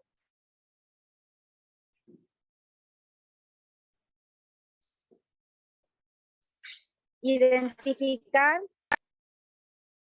la dinámica de la comunidad indígena de la que es proveniente la persona adolescente. Identificar el modelo o sistema que prevalece en la dinámica social de la comunidad indígena de la que proviene la persona adolescente. Bueno, estas son algunas de las que fuimos haciendo, pero créanme que hubieron muchas dudas y consultamos algunos textos de peritajes en antropología, porque realmente luego nos confundíamos entre cuáles eran las preguntas que se tenían que hacer al estudio biopsicosocial y cuáles tenían que hacerse al antropológico, porque pues cada uno tiene su propia técnica, ¿verdad? Y su propia pertinencia. Pero estas serían, a grosso modo, algunas de las preguntas que se fueron realizando, que desafortunadamente no nos las contestaron, algunas de ellas, ¿verdad? Algunas sí no las contestaron en el biopsicosocial, pero en el antropológico ya no nos dieron respuesta porque nos dijeron que no había perito en antropología el día que nosotros lo requeríamos, en virtud de que tenía una agenda muy saturada. Y finalmente, no sé si me están escuchando. ¿Sí me están escuchando? Sí. Okay. Finalmente dice, para el cierre, maestra, voy a hacer mis consideraciones de cierre porque ya tengo que abordar y voy a tratar de estar escuchándolos, pero por la hora ya tengo que abordar, pero hago mis comentarios de avances y retos. Dice, ¿cuáles consideran que sean actualmente las mayores avances y retos de la justicia penal para adolescentes en el país y su estado en particular? Son muchos, muchísimos. Hoy por hoy, después de la pandemia, es duro reconocer que Chiapas está viviendo un gran retroceso en la seguridad del Estado. Hay indicios documentados y les puedo dar una publicación reciente de la REDIM, Red por los Derechos de la Infancia y la Adolescencia. Publicó este año, hace un mes, una publicación que se llama Informe sobre reclutamiento forzado de niños y adolescentes por la delincuencia organizada. Esto es una realidad. En Chiapas esto no existía antes de la pandemia, y esto viene como a exacerbar las condiciones de mayor vulnerabilidad, porque si los chicos no tienen oportunidad de estudio, no tienen oportunidad de un arte, empleo o mantenerse activos en algo positivo, lo que va a ocurrir es que van a ser carne de cañón para el reclutamiento. Y entonces, ¿quiénes son los más susceptibles? Aquellos que viven en zonas y comunidades indígenas, que fueron los territorios que fueron ocupados por este tipo de organizaciones. Están siendo ocupadas las comunidades indígenas. ¿Por qué? Pues porque son las que tienen menos, son las que menos tienen, o sea, y por lo tanto tienen mayor necesidad. Es una realidad. El que tengamos pocos números estadísticamente no significa que estamos viviendo en el país de la maravilla, que no hay, que no existe, sino lo que ocurre es que el modelo institucional no fue diseñado, para empezar, con los principios y los criterios establecidos conforme a las políticas públicas con enfoque de derechos humanos.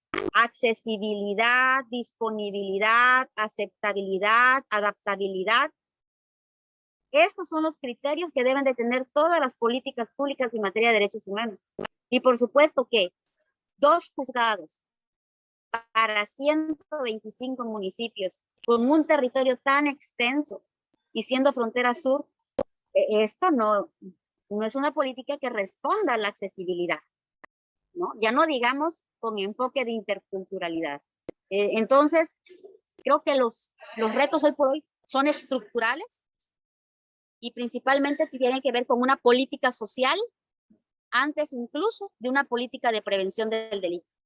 Creo que tiene que ver todavía más profundamente con una política social que atienda de manera positiva las necesidades básicas del mínimo vital de todas las niñas y adolescentes, por lo menos para garantizar el derecho a la vida, supervivencia, desarrollo, no discriminación, participación, interés superior del niño, ¿verdad? Que son los básicos rectores de la Convención de los Derechos del Niño.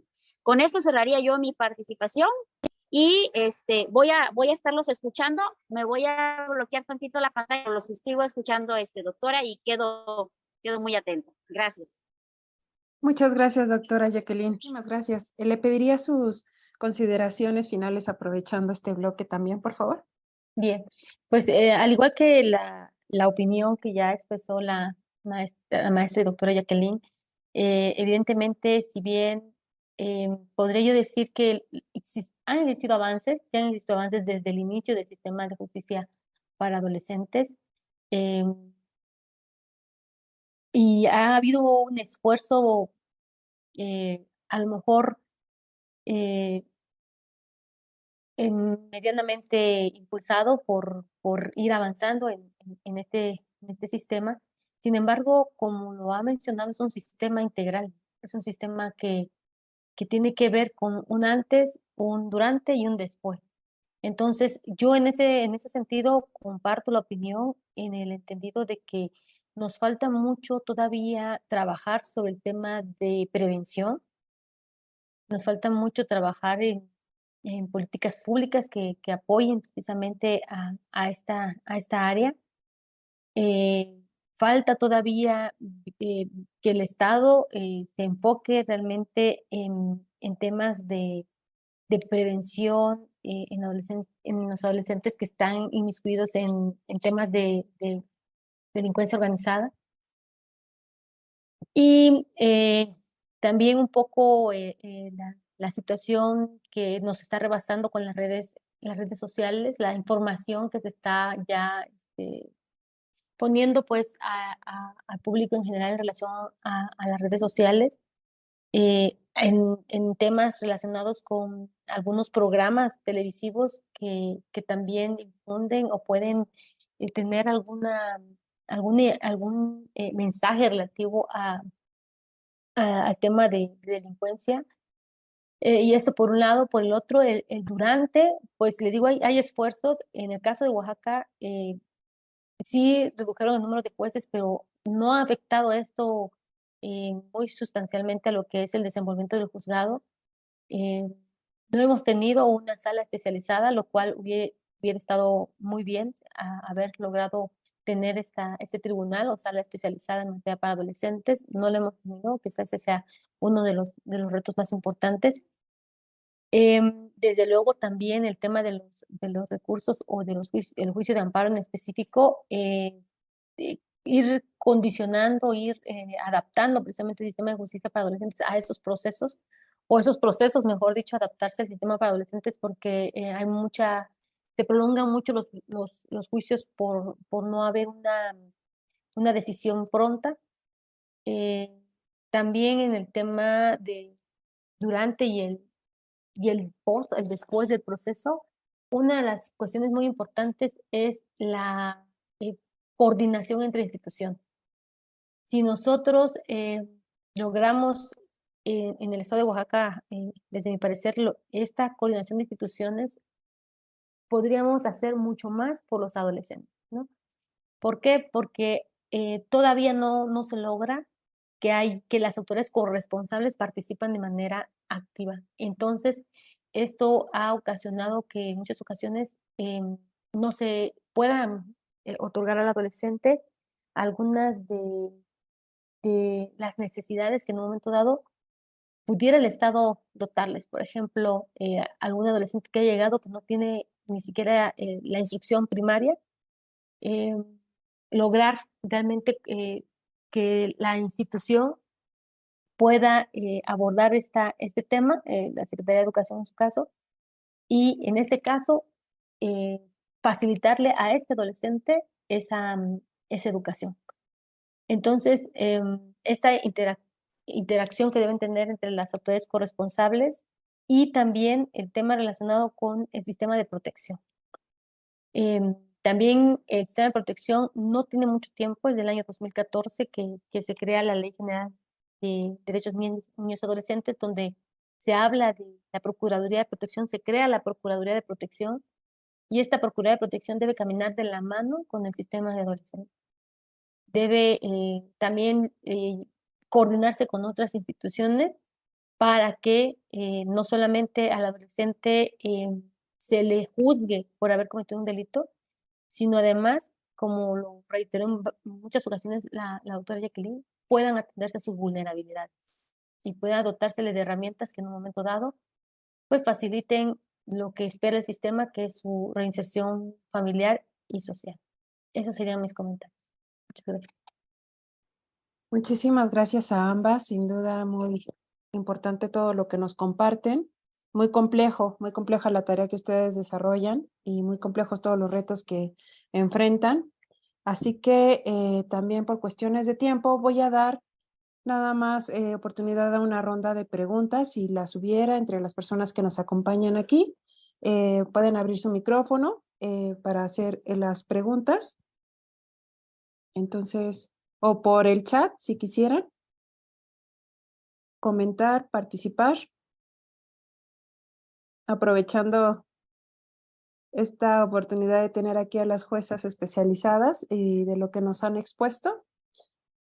Y bueno, no sé, mientras se animan, me gustaría preguntarle, maestra, mencionaba usted, destacaba la cuestión de la población afro también existente en Oaxaca.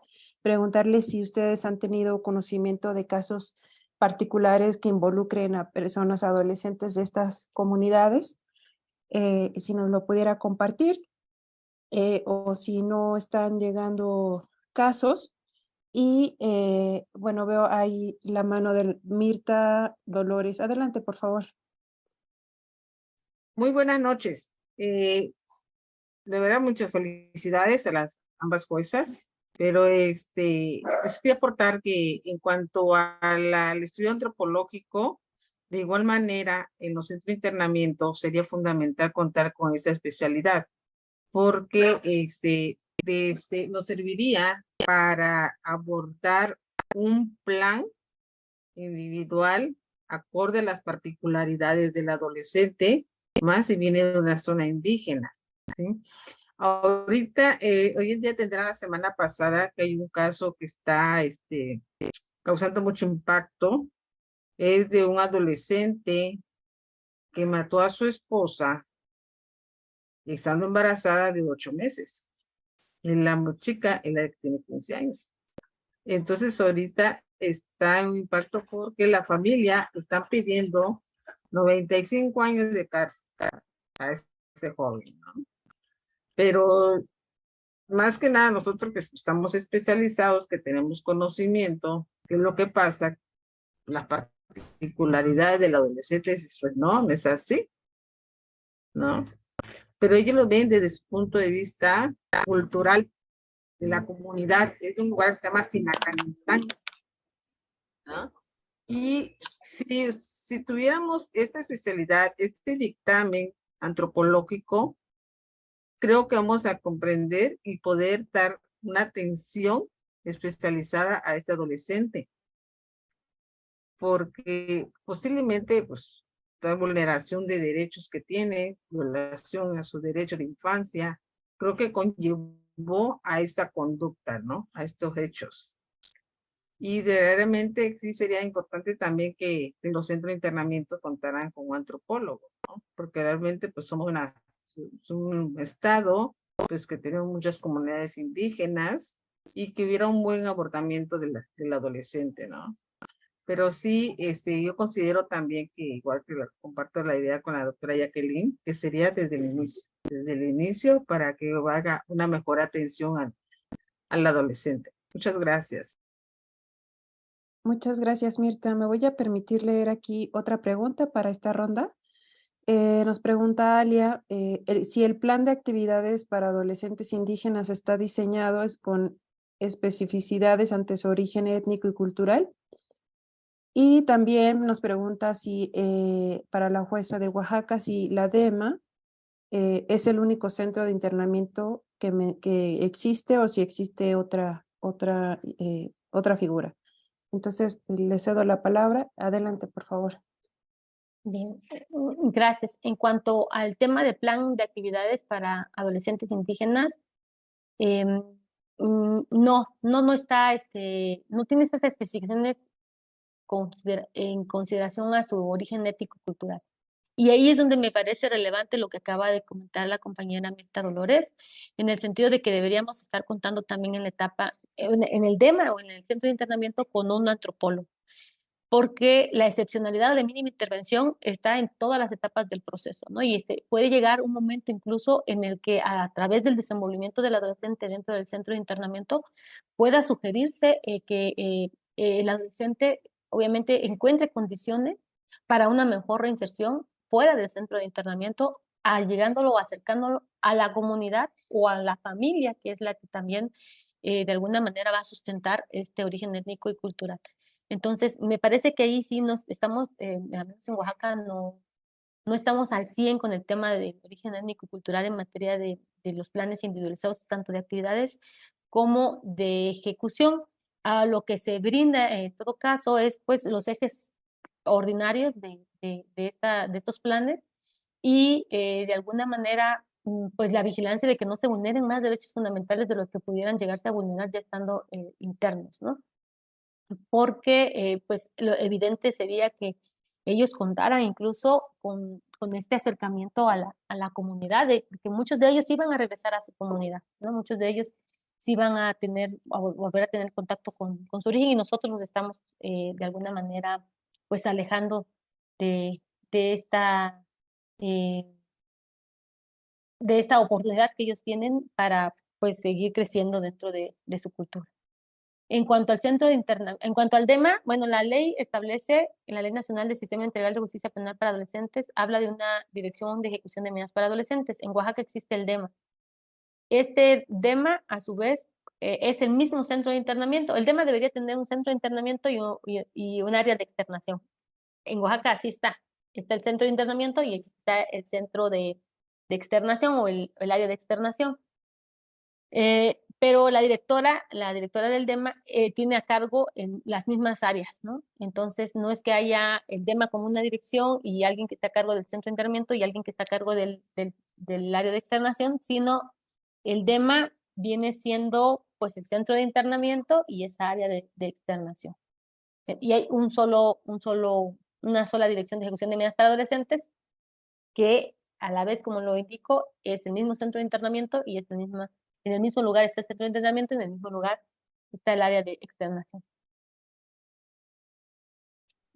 Muchas gracias. También aquí leo comentario de la doctora Jacqueline que comenta que no han tenido casos de adolescentes afrodescendientes. Y bueno, reiterar la pregunta, maestra Irina. No, doctora, perdón que interrumpa. Ah, sí. Perdón que interrumpa. Adelante, por favor. Bueno, nada más también para hacer comentario, en el caso de Oaxaca tampoco hemos tenido adolescentes afrodescendientes. Ok, muchísimas gracias. De no haber alguna otra intervención o pregunta entre los participantes, daría por concluida esta sesión, dada el horario. Y bueno, agradecer nuevamente a nuestras ponentes del día de hoy, que sin duda tienen una perspectiva muy valiosa, muy importante, de primer orden, y así que es un privilegio tenerlas en esta ocasión. Esperamos que nos acompañen en el futuro. Y pues despido con mucho gusto y agradecimiento a la doctora Jacqueline Ángel Juan, y a la maestra Irina Cabrera Girón, agradeciendo sus palabras, su interés, y me permito nada más recordarles a quienes nos acompañan que el próximo jueves 30 de noviembre tendremos nuestra 11ª sesión titulada Transformaciones en la Justicia Penal Juvenil Argentina, Activismo Judicial, Experticia Jurídica e Innovaciones Burocráticas, que será impartida por la doctora Florencia Graciano y el doctor Federico Medina del equipo de Antropología Jurídica y Política de la Universidad de Buenos Aires y de Lola Juspa. Así que, sin más, agradecemos muchísimo también el horario para todos y todas. Muchísimas gracias y nos vemos la próxima semana. Gracias, maestra y doctora. Ya regresé. Ah, vaya. Ahí le escuchamos. Muchas gracias a todos. Muchas gracias. Aquí se interrumpió un poco la señal, pero yo sí la escuchaba. Ustedes no me escuchaban, pero muchas gracias por la invitación y por compartir estos datos tan interesantes y reveladores. Y gracias a nuestra amiga, la jueza Irina, también por aportarnos la situación actual del sistema de justicia en el estado de Oaxaca. Muchas gracias. Cuídense mucho. Muchas gracias. Sin duda nos dejan retos importantes como antropólogos y antropólogas para contribuir a aportar elementos y también desde una mirada que permita no estigmatizar también a los pueblos y comunidades, sino comprender esta complejidad que ustedes bien tienen identificadas, juezas. Muchísimas gracias. Saludos a todos y todas. Gracias también por la Hasta invitación. luego. Saludo a todos. Muchas gracias. Buenas noches. Gracias. Muchas gracias.